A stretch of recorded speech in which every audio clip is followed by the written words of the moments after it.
안녕하세요. 저는 올해 42살인 여자입니다. 올해도 벌써 10월이 훌쩍 지나가고 있으니 얼마 지나지 않으면 43이 되네요. 나이 먹는 게 조금 서럽기도 하고 가만히 붙잡아 두고 싶기도 하지만 그렇다고 지금 제가 싫은 건 아닙니다. 세월 가는 대로 따라가는 중이고 한두 살 먹어갈수록 전보다 어른이 되어가는 저를 느끼며 사니까요. 그리고 무엇보다 저를 많이 사랑해주고 또 따라주는 껌딱지 같은 남편이 제 곁에 있어줬기 때문인지 사랑을 받는 기분이 늘 들었습니다. 예뻐라 해주는 남편 덕분에 나이 먹는 걸 잠시 잊고 사는 중이었달까요?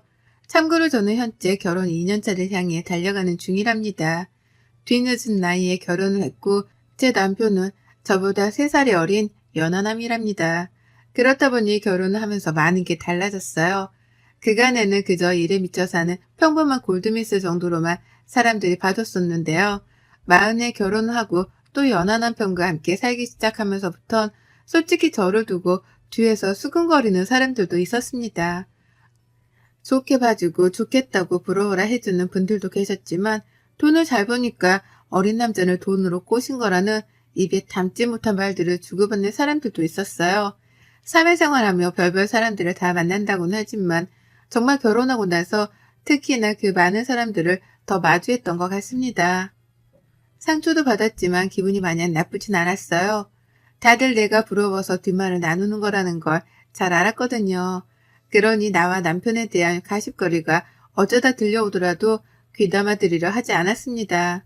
그리고는 실제 우리 부부의 모습처럼 잘 살고 있는 모습을 더 많이 보여줘야겠다는 것에 초점을 두려고 했죠. 그러나 이 과정에서 시어머니가 끼게 되면 제 반응은 마냥 냉정하지 못했습니다. 시어머니가 우리 부부를 좋아하고 응원해 주시는 쪽이 아니라 뒷말을 나누고 흉을 보면서 싫어하는 쪽에 서 계신 걸 알게 된 순간부터는 저도 작은 말에 흔들리기 시작했던 거죠. 시어머니의 입에서 나오는 작은 흉이나 탄식, 하다못해 사소한 눈초리때까지도 모두 다 저를 들었다 놓기에 충분했답니다. 시어머니께서는 절 참 많이 반대하셨어요. 그것도 참 희한한 방식으로 반대를 하셔서 지금까지도 기억이 남습니다. 며느리가 마음에 안 드는 거라면 남편한테 이 결혼이 싫다고 직접 반대 의사를 밝히셔도 됐고 결혼을 하지 말아줬으면 좋겠다고 제게 직접 말씀을 해주셨어도 될 텐데요. 희한하게 그런 말씀은 절대 안 하시더라고요. 다만 이상한 방식으로 제가 마음에 안 든다는 걸 표현하셨답니다. 나이를 들먹이면서 말이죠. 나이가 40인데 이제 웨딩드레스를 입겠다는 거지? 내 아들이 아직 40도 안 된 건 알고 있고? 라고 하시며 제 나이에 몇 번을 놀라셨고요.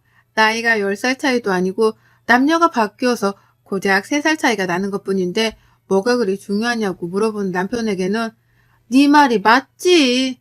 라고 하면서 맞장구를 쳐주기까지 하셨어요. 방금 전까지 나이 때문에 마음에 안 드신다는 뉘앙스를 풍기더니 아들의 한마디에 또 수긍을 하는 듯 태도를 바꾸신 거죠. 그러다가도 남편이 제 옆에 없으면 아니 근데 큰아이까지 결혼 안 하고 왜 그랬대? 오빠들도 많았을 텐데 라고 하시며 이 결혼이 탐탁치 않다는 말씀을 돌려하셨고 힘들어하는 저를 지긋하게 바라만 보는 적도 많았답니다. 좋게 말하면 지그시 바라보는 거였고 나쁘게 말하면 힘들어하는 저를 노려보며 즐기는 것이었죠. 자신의 말 한마디에 상처를 받아가면서 반응을 보이는 저를 재밌어라 하셨던 것이었습니다.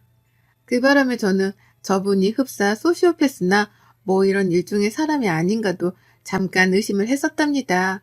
그렇지 않고서야 사람이 저리 매정한 말을 훅훅 던지며 반응이 뜨뜻미지근할 수가 없었으니까요. 애매하게 싫은 티를 내시는 시어머니가 저를 반대한다는 걸 전 온몸으로 눈치를 챘고 결혼식을 치르기 직전까지도 그 태도를 유지하던 시어머니 때문에 마음고생이 심했습니다. 하지만 결국 결혼식을 치르게 되면서는 어떻게든 관계가 나아질 것이라고 믿으려고 했어요. 중간에도 남편이 많이 노력을 했고 저도 이왕 시어머니가 되셨으니 며느리한테서 호강이라도 받으며 기분 푸시라고 가진 돈을 갖다 바쳐가며 노력을 했습니다. 돈을 벌어서는 족족 용돈을 챙겨드렸고 때맞춰 계절 옷에 계절에 맞는 선물도 사드리면서 시어머니께 쓰는 돈을 아까워하지 않으려 했어요. 그게 제가 살아남는 방법이라 생각을 했으니까요. 그런데 말이죠. 요상한 일이 벌어지기 시작했습니다. 아무리 생각해도 요상한 일이었죠. 퇴근하고 평소처럼 집에 왔는데 시어머니가 계시더라고요.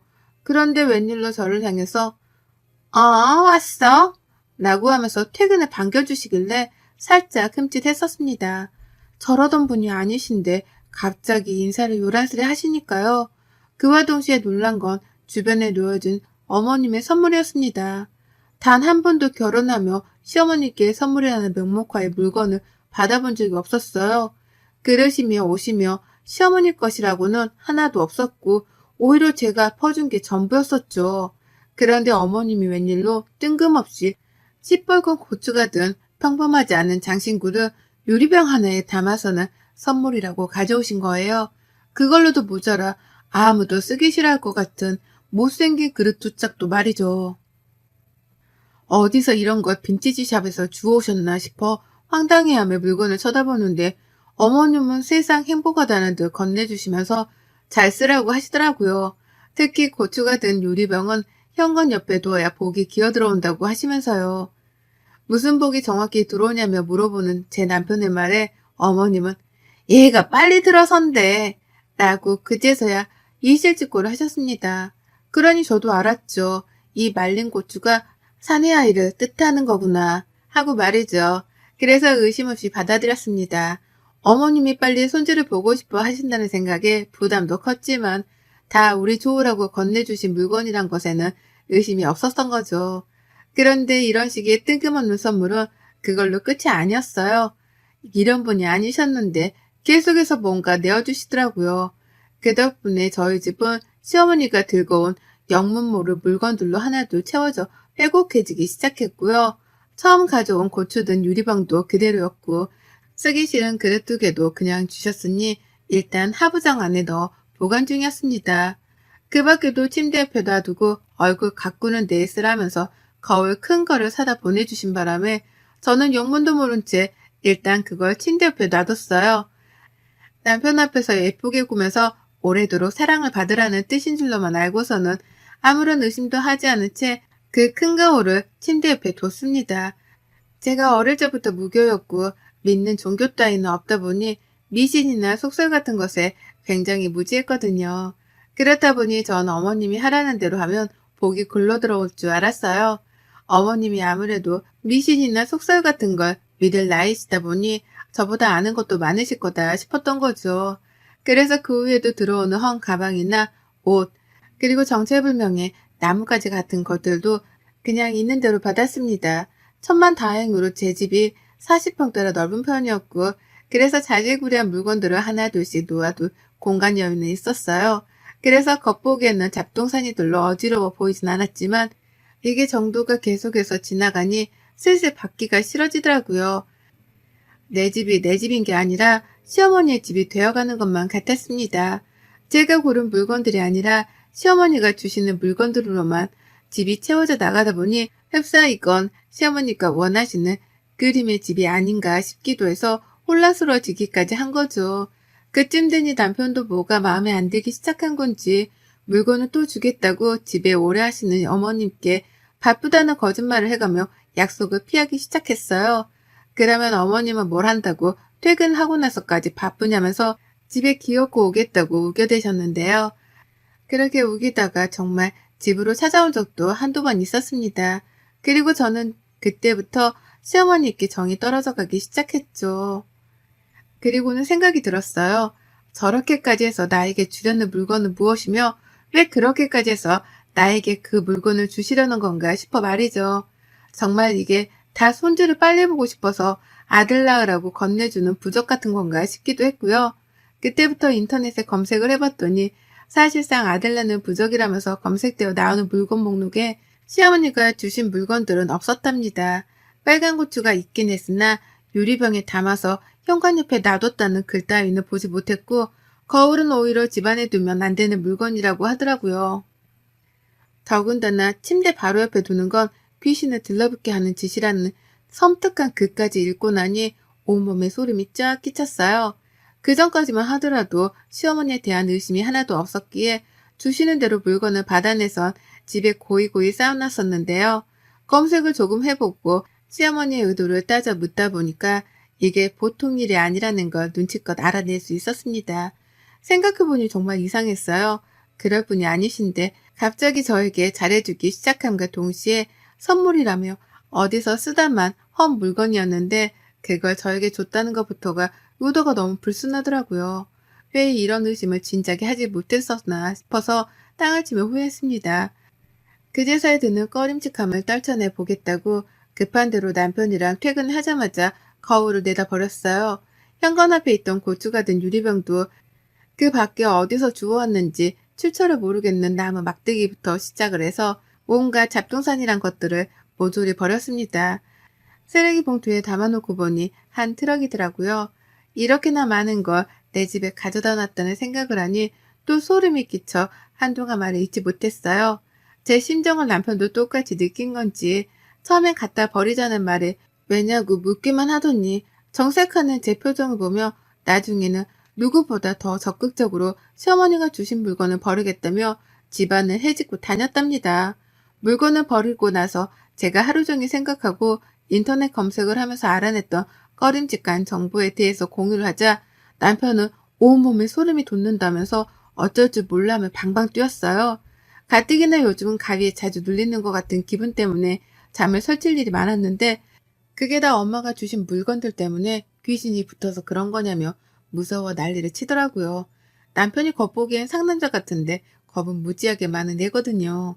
이런 일을 겪고 난 후 저는 저대로 그리고 남편은 남편대로 시어머니를 쉽사리 보지 못했습니다. 남편은 자기 엄마의 의도를 의심하고 싶지 않아 하는 듯 혼자 괴로워하며 몸부림을 쳤고요. 저는 제발 시어머니가 나쁜 의도로 그러지 않으셨길 끝까지 믿어보려 하면서도 한편으로는 사실 확인을 해야겠다면서 뒷조사를 시작했습니다. 아무래도 제가 한번 물면 끝까지 놓치지 않고 물어뜯는 나름 독종의 여자거든요. 아무리 생각해도 좋은 의도가 보이질 않는 시어머니의 본 모습을 꼭 파헤쳐야겠다는 생각으로 머리를 굴려가던 중 정말 뜻밖의 기회를 맞이했습니다. 시어머니의 그 새카맣던 의도를 파악할 수 있는 절호의 기회가 찾아온 것이었어요.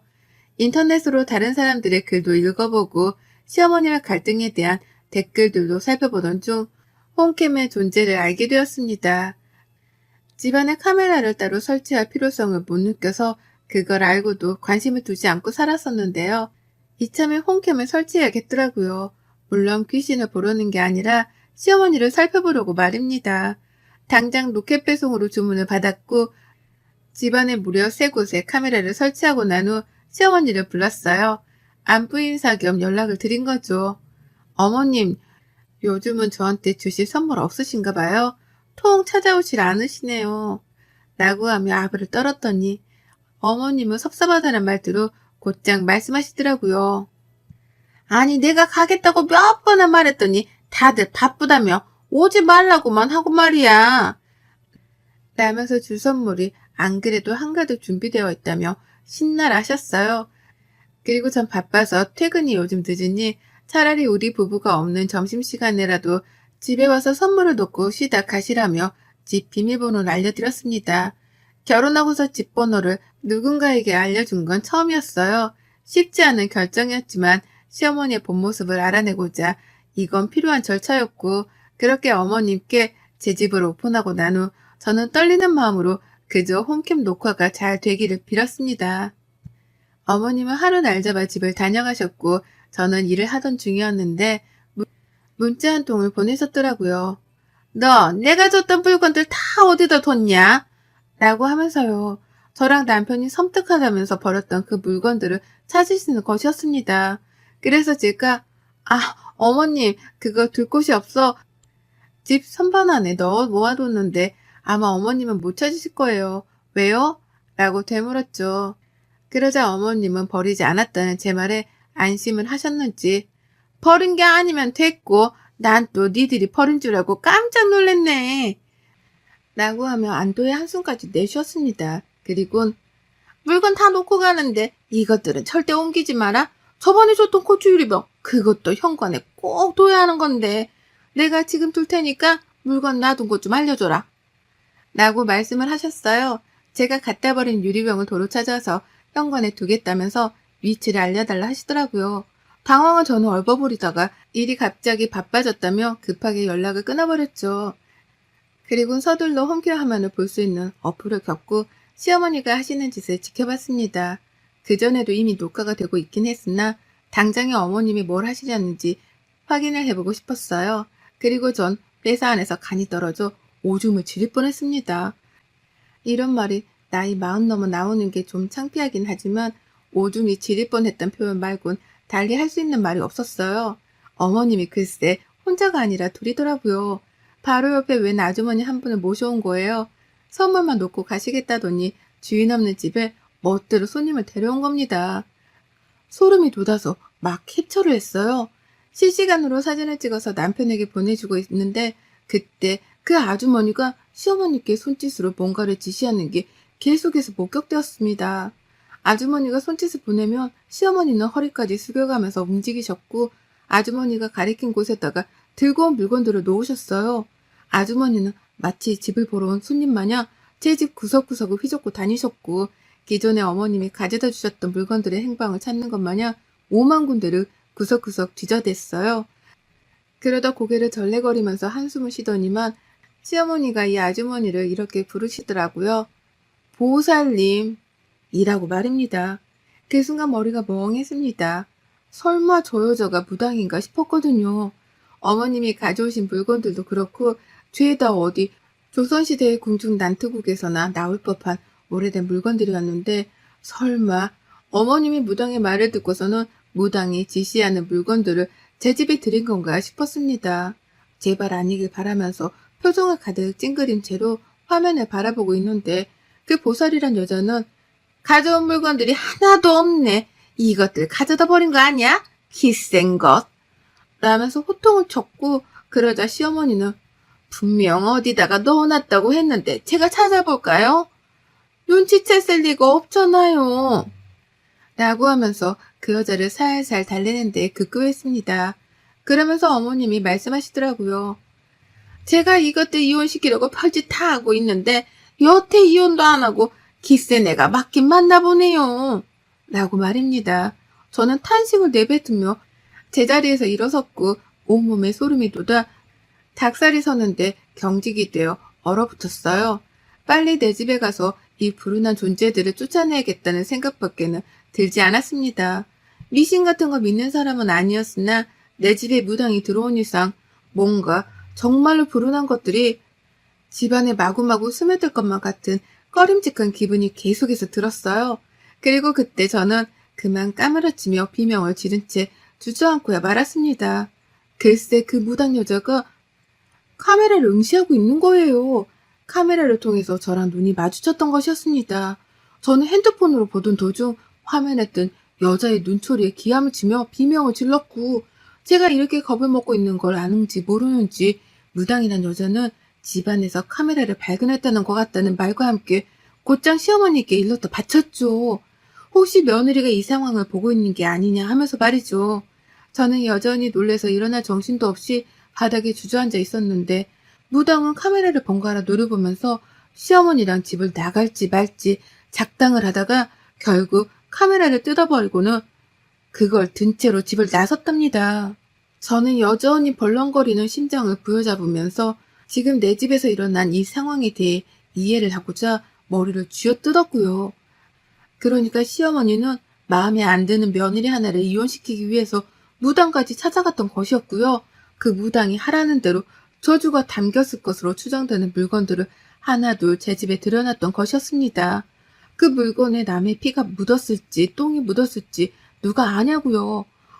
저는 이 사실을 바로 남편에게 일러다 바쳤고 저보다 충격을 받은 건지 남편은 회사까지 반차를 내고 당장 시댁으로 갔어요. 가서 조져 넣겠다는 말을 남긴 채 소식이 끊겼고요. 걱정이 된 저도 반차를 내고 바로 남편 뒤를 쫓아 시댁에 갔는데요. 글쎄 그 무당이란 여자가 시댁 안에 있더라고요. 카메라에 담겼을 상황을 어떻게 대처할지에 대해서 의논을 하겠다며 시어머니랑 같이 시댁에 가서 추후 작당을 기획하고 있었던 겁니다. 그 현장을 저랑 남편이 번갈아 덮친 거고요.